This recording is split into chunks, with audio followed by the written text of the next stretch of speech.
Hello, my name is Chris Lavin. I'm an elder law attorney with the Lavin Law Group. Often after we work with a family, they'll come back because a loved one has passed away.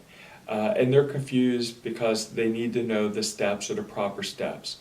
We have a laundry list of questions, kind of an interview sheet that we walk them through, so we gain all the proper information to point them in the right direction. It does make a difference if we have a spouse or if it's the children coming in for a parent that has passed away. In simple terms, the first thing we want to do is go through the laundry list of all the type of assets they had. So we'll ask about the property. Was there a house? Was there a rental? We'll ask about a laundry list of different types of accounts, whether they have it or not. CDs, annuities, checking accounts, mutual funds, IRAs. We'll go through a life insurance section where we ask questions about that. Did they have term, whole life, accidental insurance? Kind of walk through that. And what we're trying to do with all of these nosy questions is we're trying to see what they had and how things are titled. The most important thing that they're asking about is, are we going to have a probate administration?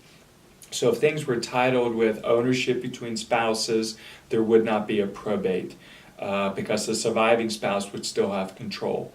Or if the surviving spouse then had pay on death or transfer on death, we know as good old-fashioned PODs, beneficiaries on the different accounts, then we'll tell the family, the children, there will not be a probate administration.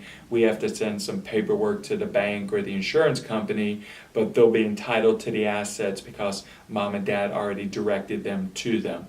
And you can have beneficiaries on almost any type of account out there, even on property in limited circumstances.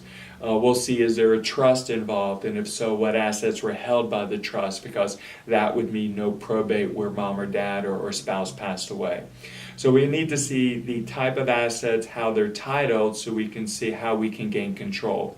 If it's not in a trust, it wasn't joint ownership, and there's no beneficiaries, then we have to start discussing the probate process and the type of probate. So that can be sometimes frustrating because it's extra time and expense. The other reason we're asking about all the stuff is we want to see the value, to see the tax implication. Is there an estate tax? Usually not nowadays. Is there capital gains? We'll kind of walk through that. So we look at the assets for titling for probate, the value for taxes, and then we want to make sure that we follow the parents' wishes, whether they had that written down in a will or they had it in a trust. We want to make sure that that's carried forward as best as able. So yes, it is a little bit of a process. It's almost a laundry list of things, but it's a lot of paperwork in many terms, and hopefully the professionals, the attorneys or the financial folks will walk you through or do that for you.